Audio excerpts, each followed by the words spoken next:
Lucas 24, del 13 al 35, vamos a dar lectura el día de hoy. Dice así la palabra del Señor. Aquel mismo día, dos de los discípulos iban a una aldea llamada Emaús, que estaba como a 11 kilómetros de Jerusalén. Conversaban entre sí acerca de todas estas cosas que habían acontecido. Y mientras conversaban y discutían, Jesús mismo se acercó y caminaba con ellos. Pero sus ojos estaban velados para que no lo reconocieran. Él les dijo: ¿qué discusiones son estas que tienen entre ustedes mientras van andando? Y ellos se detuvieron con semblante triste. Uno de ellos, llamado Cleofas, le dijo: ¿eres tú el único visitante en Jerusalén que no sabe las cosas que en ellas han acontecido en estos días? ¿Qué cosas?, le preguntó Jesús. Y ellos le dijeron las referentes a Jesús el Nazareno, que fue un profeta poderoso en obra y en palabra delante de Dios y de todo el pueblo, y cómo los principales sacerdotes y nuestros gobernantes lo entregaron a sentencia de muerte y lo crucificaron. Pero nosotros esperábamos que Él era el que iba a redimir a Israel. Además de todo esto, este es el tercer día desde que estas cosas acontecieron. Y también algunas mujeres de entre nosotros nos asombraron, pues cuando fueron de madrugada al sepulcro y al no hallar su cuerpo, vinieron diciendo que también habían visto una aparición de ángeles que decían que él vivía.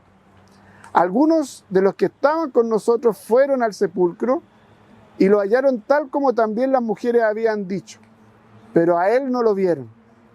Entonces Jesús les dijo: oh insensatos y tardos de corazón para creer todo lo que los profetas han dicho. ¿No era necesario que el Cristo padeciera todas estas cosas y entrara en su gloria? Comenzando por Moisés y continuando con todos los profetas, les explicó lo referente a él en todas las Escrituras. Se acercaron a la aldea donde iban, y él hizo como que iba más lejos, y ellos le insistieron diciendo: quédate con nosotros porque está atardeciendo, y el día ya ha declinado. Y entró a quedarse con ellos. Al sentarse a la mesa con ellos, Jesús tomó pan y lo bendijo, y partiéndolo les dio. Entonces les fueron abiertos los ojos y lo reconocieron. Pero él desapareció de la presencia de ellos, y se dijeron el uno al otro: ¿no ardía nuestro corazón dentro de nosotros mientras nos hablaba en el camino, cuando nos abría las Escrituras? Levantándose en esa misma hora, regresaron a Jerusalén y hallaron reunidos a los 11 apóstoles y a los que estaban con ellos, que decían: es verdad que el Señor ha resucitado y se ha aparecido a Simón. Y ellos contaban sus experiencias en el camino y cómo los habían reconocido al partir el pan. Amén. Que el Señor bendiga su palabra. Un segundo, me dice. ¿Ahora sí? Sí. Ahora sí. Bueno, hoy tenemos la bendición, la alegría de celebrar a Jesucristo resucitado. Tenemos la bendición de celebrar a aquel que tuvo el poder de levantarse de entre los muertos para darnos vida en abundancia y para trastocar todas aquellas cosas que están mal en nosotros. Y este Evangelio de Lucas nos presenta la segunda parte de la historia que leímos delante, que era la parte donde las mujeres van a la tumba, ¿cierto? Y encuentran que esta estaba vacía y que el Señor había resucitado. Y quiero que hoy día podamos conversar un poco cómo la resurrección del Señor Jesucristo puede encender y apasionar nuestros corazones. Cómo la resurrección de Jesús viene a encender nuestros corazones. Y lo primero que quiero que veamos en los versículos 13 al 24 es que el Jesús resucitado se hace presente en medio de todos nuestros dilemas. El Jesús resucitado se hace presente en medio de todos nuestros problemas, de nuestros dilemas, incluso existenciales. Luego de que el Señor había sido crucificado, sepultado, ¿cierto? Él resucitó. Y si lo dice la Escritura, es verdad, ¿cierto? Se presentó a las mujeres en la tumba vacía. Él acompaña ahora, dice el texto, que Él se acerca a 2 de sus discípulos. Miren lo interesante de esto. Estos 2 discípulos iban, según el texto, súper bajoneados. Iban súper tristes porque habían puesto toda su confianza en Jesús. Porque ellos creían que Él los iba a liberar de una forma más bien material, terrenal. Los iba a librar del yugo de Roma. Pero resulta que su líder es crucificado en una cruz. Y eso para ellos fue algo que les derrumbó toda esperanza que tenían. Los movió hasta lo más profundo de su ser y se sintieron decepcionados. Iban caminando tristes, el texto dice que iban conversando, pero es como una idea de que iban conversando, bueno, ¿y ahora qué? Yo había puesto todas las fichas, había puesto toda mi confianza en este hombre, que era un hombre justo, poderoso, de buenas obras, que tenía, se mostraba el amor, la misericordia de Dios a través de él, pero está muerto. Estos 2 discípulos iban precisamente tristes, absortos, decepcionados, cabizbajos, expresando algo así como: ¿tú sabes lo que ha ocurrido? Entre estos 2, a Cleofas, por ejemplo, preguntándole: ¿tú me podrías explicar qué es lo que pasó? ¿Dónde hubo el problema? ¿Qué es lo que falló respecto de todo esto? ¿Y ahora qué podemos hacer? ¿Qué es lo que podemos hacer? ¿Volvemos al judaísmo? ¿Seguimos ahí en los rituales? ¿Seguimos esperando del Mesías? ¿Qué es lo que podemos hacer? Entonces le responden asombrados: ¿cómo es posible que no sepa este forastero lo que había ocurrido? Jesús se acerca. Jesús es el que toma siempre, nótense esto, hermanos, la Biblia desde Génesis y Apocalipsis, siempre Dios es el que se acerca primero a nosotros. Siempre Dios es el que sale al encuentro de nosotros. Y Jesucristo, ahora resucitado, sale al encuentro de 2 de sus discípulos que estaban sumamente tristes, sumamente cabizbajos, sumamente decepcionados y sin saber qué hacer ahora. Sin embargo, Jesús sale a su encuentro. Y no solamente sale a su encuentro, sino que les pregunta qué es lo que les sucede. No solamente les pregunta, sino que los atiende, los escucha. Les pone atención, que es lo que hace mucha falta hoy en día. De escuchar, de poner atención. Él se preocupa de nuestros problemas. Él se preocupa de nuestras inquietudes. Él está preocupado por los dilemas existenciales que tú y yo podamos estar viviendo el día de hoy. Él hoy ha salido a nuestro encuentro. Él hoy, que lo celebramos resucitado, ha salido a nuestro encuentro. Él hoy está dispuesto a escucharte. Él hoy está dispuesto a entender y a caminar junto contigo. Eso es lo que hace Jesús. Y ellos, entre el llanto y el asombro, le dicen: pero ¿cómo tú eres el único forastero en todo este lugar que no sabe, que no cacha qué es lo que pasó? Si esto trasciende del lugar, ha trascendido del lugar. Entonces él pide que le expliquen. ¿Y qué es lo que hacen ellos? Precisamente le explican. A todo esto ellos, dice la Escritura, que no se dieron cuenta que estaban hablando con el propio Jesús resucitado. ¿Cuántas veces a ti y a mí nos ha pasado que nuestros problemas, que nuestros dilemas, que nuestras circunstancias de problemas de la vida nos nublan la capacidad de poder conocer y profundizar en el amor de Dios? ¿Cuántas veces a ti y a mí las circunstancias de la vida no nos permiten conocer verdaderamente a Dios? Y eso es lo que viene el Señor Jesucristo a disipar, a sacar de nuestro contexto, de nuestra vida, todas aquellas circunstancias que no nos permiten relacionarnos con Él de mejor manera. ¿Qué es lo que hacen estos discípulos para poder ponerlo en contexto a Él, a este forastero ignorante? Le empiezan a contar y le empiezan a contar el Evangelio. Ellos le empiezan a contar el Evangelio a el Señor Jesús. Dice que este tal Jesús provenía de Nazaret, en primer lugar, que fue un tremendo profeta, un tremendo predicador, poderoso ¿en qué? En palabra, en la predicación, porque él tenía palabras de vida eterna, poderoso en milagros, porque él hacía tremendos y maravillosos milagros, que fue entregado, que fue crucificado, que fue muerto, que fue sepultado. Contaron toda la historia del Señor Jesucristo, pero no entendían qué es lo que pasaba. No se recordaban de la Escritura, no se recordaban de la propia Escritura de la cual ellos fueron enseñados. ¿Por qué? Porque los sentimientos, ¿por qué? Porque la circunstancia misma no les permitía comprender de que esto tenía que ser así.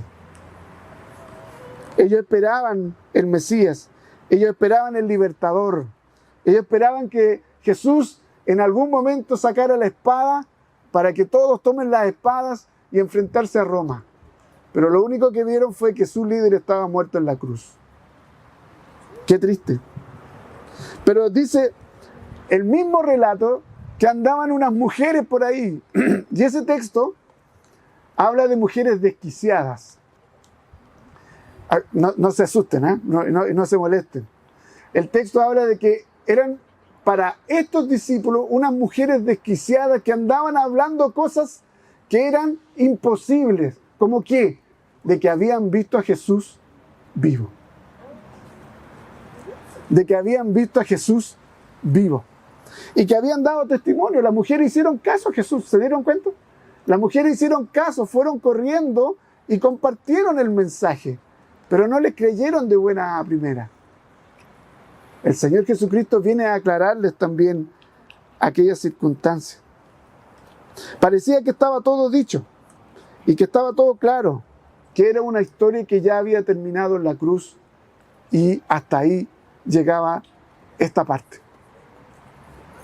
Hermanos, amigos, particularmente que nos están escuchando, a veces nuestros dilemas existenciales y problemas circunstanciales no nos permiten percibir la presencia de Dios, trayéndonos frustración y desesperanza. Sin embargo, Jesús resucitado está pendiente y sale a nuestro encuentro para darnos gozo, para darnos paz y esperanza, especialmente en aquellos momentos en que tú estás con esos problemas que te ahogan, que te oprimen y que ya no quieres más de ti mismo. Otra cosa que quisiera compartirles están en el versículo 25 al 27. Jesús, este Jesús resucitado, se encarga de explicarnos la verdadera historia de la humanidad, la verdadera historia tuya, la verdadera historia mía, la verdadera historia que nosotros conocemos como la historia de la redención. Si ustedes se dan cuenta, en el texto nos muestra que el Señor Jesucristo sigue acompañando, no se va, los sigue acompañando, sigue conversando, sigue atendiéndolos, sigue escuchándolos. Y luego de haberle escuchado, luego de haberle puesto atención, de haberse acercado con mucho amor, ahora es el turno del Señor Jesucristo. Ahora es el turno de que Él hable. Ahora es el turno de que Él exponga, ¿qué cosa? La propia Escritura. Él habla de sí mismo al compartirle la propia Escritura. ¿Y qué es lo que le hace? Una confrontación. ¿Se dieron cuenta el texto? ¡Oh, insensatos! ¿Qué significa ser insensatos? Hombres poco inteligentes, insensatos, tontos. Todavía no se les cae la teja. Todavía no entienden. Miren, estoy aquí, todavía no entienden, todavía no comprenden. Insensatos. les hace una confrontación, los lleva a la pared confrontándolos. Hermanos, amigos, a veces necesitamos ser confrontados fuertemente por la palabra de Dios, particularmente en los momentos de dilema, particularmente en los momentos en que estamos sufriendo, pasando por alguna circunstancia compleja. Necesitamos ser confrontados por la palabra de Dios. Y eso es lo que hace el Señor. Es como que Él le hubiera dado una cachetada. Es como que Él le hubiera dado una bofetada. ¿Cuántos de ustedes le han dado una bofetada cuando está en algún problema de berrinche, a lo mejor, o en algún problema de dolor físico? Yo les voy a hacer un paréntesis. El pastor Daniel, para quienes lo conocen, que es pastor de Viña, él es traumatólogo. Y una vez yo tuve cálculos renales que me llevaron a la urgencia al hospital de Viña. Y yo me estaba desmayando. Entonces me decía, no te desmayes, no te puedes desmayar. Y me desmayé. Y adivinen qué hizo el pastor. Abrió su mano y me mandó una cachetada aquí, ¡pa! Y desperté. Esa es la idea. A veces el dolor, las circunstancias que nosotros estamos viviendo nos llevan a paralizarnos, nos llevan a querer estancarnos, nos llevan a querer morir, y necesitamos una cachetada de Dios, necesitamos una bofetada de Dios para que despertemos, para que abramos los ojos a la realidad de que las cosas que te están pasando, que nos pueden estar pasando, no son para morir, sino que son precisamente para que podamos abrir los ojos frente a la realidad de Cristo. Entonces, luego el Señor les dice que esto, que les entristece, no por las razones correctas, ellos no están tristes por las razones correctas, era necesario que ocurriera según la Escritura. Es como queriendo decirle, oye, ustedes conocen la Escritura, aplíquenla, hagan la correcta interpretación. Esto tenía que ocurrir, esto tenía que pasar, porque si no, no había salvación. Si no, no había la posibilidad de completar este plan de redención. ¿Qué es lo que ocurre, hermano? Esto es algo que a mí me maravilla. Jesús le hace una tremenda clase de teología bíblica a esos dos discípulos. Tremenda clase de teología bíblica. Pasa por el Pentateuco, pasa por los profetas, pasa por los salmos. Todo el Antiguo Testamento se lo pone en la cara. Y les dice, esto que está aquí, que habla del Mesías, está hablando respecto de mí. Solo un ejemplo. Si solo hubiesen recordado Isaías 53, versículo 3 al 5, se habrían dado cuenta de que el que estaba ahí hablando con ellos era el Señor Jesucristo. Dice así, Isaías 53, 3 al 5, despreciado y desechado entre los hombres, varón de dolores, experimentado en quebranto, y como que escondimos de él el rostro. Fue menospreciado y no lo estimamos. Ciertamente llevó él nuestras enfermedades y sufrió nuestros dolores, y nosotros le tuvimos por azotado, por herido de Dios y abatido. Mas el herido fue por nuestras rebeliones, molido por nuestros pecados. El castigo de nuestra paz fue sobre él, y por su llaga fuimos nosotros curados. Isaías, simplemente Isaías.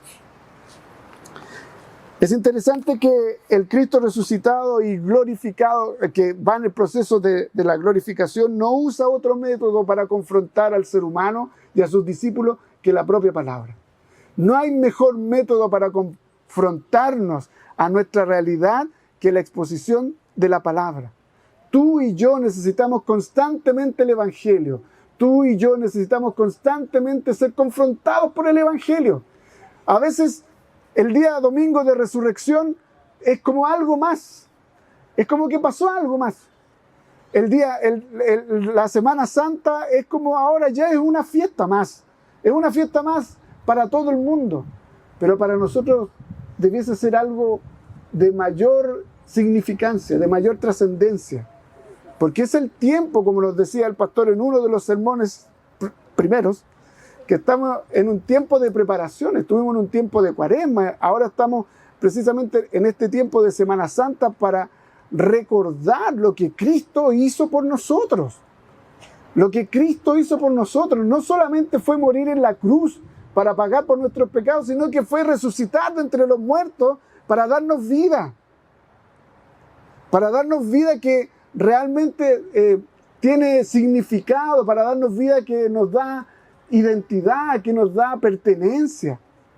Pero se nos olvida. ¿Por qué? Porque dejamos que las circunstancias de nuestra vida nublen nuestros ojos y así no poder disfrutar de la presencia del Señor. Hermano, cuando estamos perdidos en nuestro propio yo, es necesario ser confrontados, remecidos, abofeteados por la palabra de Dios para que despertemos a la realidad de que el Señor está actuando en medio de cada una de nuestras historias. Dios está actuando en cada una de nuestras historias. El dueño de la historia está actuando en tu historia. El dueño de la historia que murió y resucitó está actuando en cada una de nuestras historias. Y eso debiese traernos certeza y eso debiese traernos gozo y alegría. Y por último, en los versículos 28 al 35, este Jesús resucitado nos entrega certeza y pasión para compartir el Evangelio. Le hago una pregunta. ¿Ustedes tienen certeza de que Cristo murió y resucitó por ustedes? Podría ser una vez más poderoso, ¿no? ¿Ustedes tienen certeza de su salvación? Por lo tanto, ¿ustedes tienen pasión para compartir el Evangelio?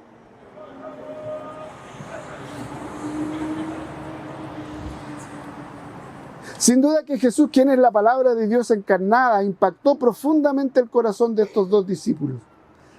¿Se dieron cuenta de la historia? Caminando Jesús con ellos dos, atendiéndolos. Fueron 11 kilómetros, un 10K aproximadamente. 11 kilómetros, Jesús caminando con ellos.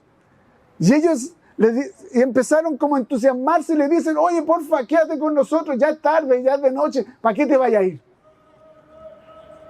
Quédate aquí, la cena está lista, come con nosotros, te invitamos, si quieres te quedas, te pasamos la mejor cama, etcétera. Pero queremos seguir escuchando, queremos que nos sigas explicando esto, porque es maravilloso. ¿Y qué es lo que hace el Señor Jesús? Se queda a compartir. ¿Se queda para qué? Para afirmar la fe de aquellos discípulos. Se queda para darle fortaleza, ánimo a aquellos discípulos que estaban hace poquitos minutos, hace poquitas horas, ¿cierto? Súper tristes, súper acongojados, súper desorientados, sin saber qué hacer. Ahora ellos estaban encontrando un sentido a medida que profundizaban en esta conversación con el Señor Jesús. Jesús acepta quedarse con ellos a cenar. Sin duda, el Espíritu Santo utilizó un evento, un momento muy importante, muy interesante, que si ustedes se dieron cuenta, dice que Él tomó el pan, lo partió y lo bendijo, ¿cierto? ¿Qué es eso para nosotros? ¿Qué entendemos por ello? La cena del Señor. Pero lo interesante es que estos dos personajes no participaron de la cena del Señor. Ellos no estaban en el momento de la cena con el Señor. Pero ellos lo reconocieron. En ese momento ellos lo reconocieron. No solamente por las palabras, no solamente por el evento sacramento, sino porque la Escritura es clara. Porque el Espíritu Santo fue quien abrió los ojos de ellos. Jesús se acerca a nosotros. Jesús nos escucha. Jesús nos atiende. Jesús se hace cargo de nuestros problemas existenciales, de nuestros dilemas. Jesús es la respuesta a todas aquellas inquietudes que nosotros podemos hurgar en nuestro corazón. Jesús se encarga de nuestra vida. Jesús siempre está atento a nuestras necesidades. ¿Pero qué pasó mientras cenaban? ¿Se dieron cuenta? El Señor Jesús desaparece. Y yo decía, mientras preparaba, ¿otra vez? Yo habría dicho eso. ¿Otra vez se me va Jesús? ¿Otra vez me deja solo? ¿Otra vez quedo sin nada? ¿Otra vez no lo voy a ver? Sin embargo, el texto dice que ellos no quedaron tristes ahora. Los vieron desaparecer, lo reconocieron como que era el Señor Jesucristo, los vieron desaparecer. ¿Y qué pasó con ellos? Su corazón se encendió, su corazón se alegró, su corazón se llenó de gozo. E hicieron lo que el Señor les dijo. Vayan, ¿y qué cosa? Prediquen las buenas nuevas del Señor Jesucristo. Esta vez los discípulos no quedaron tristes por su partida, todo lo contrario, quedaron dichosos, afirmados en la fe y apasionados con poder compartir a otros la buena nueva del Cristo resucitado. Hermanos, amigos, Jesús resucitado es el que afirma nuestra fe. El Jesús resucitado es el que renueva nuestra identidad y es el que nos da una misión. Cuando empezamos a tambalear en nuestra fe, arrodillémonos a los pies de Cristo. Cuando tengamos problemas de identidad, arrodillémonos a los pies de Cristo. Y cuando no entendamos nuestro propósito, nuestra misión, arrodillémonos a los pies de Cristo. Amigos, estimados vecinos y hermanos, para concluir, si hay algún problema, alguna problemática en tu vida hoy que te tenga triste, decepcionado, frustrado, ahogado, desesperado, desesperanzado, te decimos hoy que el Señor se ha acercado en esta hora, en este momento, para atender tu aflicción, tu problema, para decirte que tienes que confiar en Él. El Señor se acerca para decirte que tienes que confiar en Él y que Él mismo dice que el que cree en Él, el que confía en Él, Él mismo lo hará descansar. Él mismo nos hace descansar, no otras circunstancias. Solamente Cristo es el que nos puede hacer descansar de todas aquellas aflicciones y circunstancias internas que nosotros podamos vivir. El descanso de tu corazón, el descanso de mi corazón, radica en que podamos creer en el Señor Jesús. En que podamos creer que Él es el Hijo de Dios, que vino a morir en la cruz, tomando tu lugar, tomando mi lugar, tomando nuestro lugar, y que resucitó de entre los muertos para vencer el pecado, para vencer este mundo, para vencer la maldad, y así para que nosotros podamos tener vida plena, vida abundante y vida llena de la gracia del Señor para adorarle. Si crees esto, tu vida tendrá sentido, porque tendrás un cambio, empezarás a experimentar un cambio, un ardor en tu corazón, tal cual como estos dos discípulos que iban a Emaús. Empezarás a sentir un gozo, un ardor en tu corazón por Cristo. Tendrás una nueva forma de ver las cosas, una nueva forma de sentir, una nueva forma de amar, una nueva forma de servir, una nueva forma de trabajar. Y todo esto solamente para la gloria de Dios y para el gozo de nuestro corazón. ¿Te has encontrado con el Jesús resucitado? Si no te has encontrado, hoy está aquí. Hoy está aquí. Y Él ha venido a tu encuentro para darte paz, para darte gozo y para darte esperanza. Les invito a orar. Querido Padre, gracias por la bendición de poder celebrar este día maravilloso. Gracias, oh Señor, porque tú enviaste a tu Hijo Jesús a morir en la cruz. Gracias porque a través de ello nosotros tenemos nuestro perdón de pecados. Pero gracias, Señor, también porque el evento de la cruz no se entiende ni se comprende si no está la resurrección.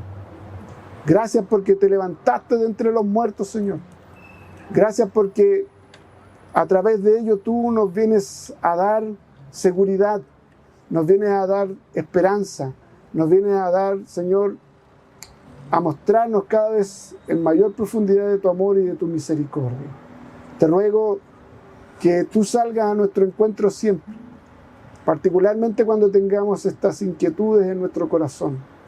Que tú, Señor, te acerques, nos escuches, nos atiendas, nos hables, nos aclares las cosas, nos cuentes la verdadera historia y que nos permita, Señor, conocerte si no te hemos conocido o reconocerte si ya lo hemos hecho y poder gozarnos en ti. En el nombre de Jesús. Amén.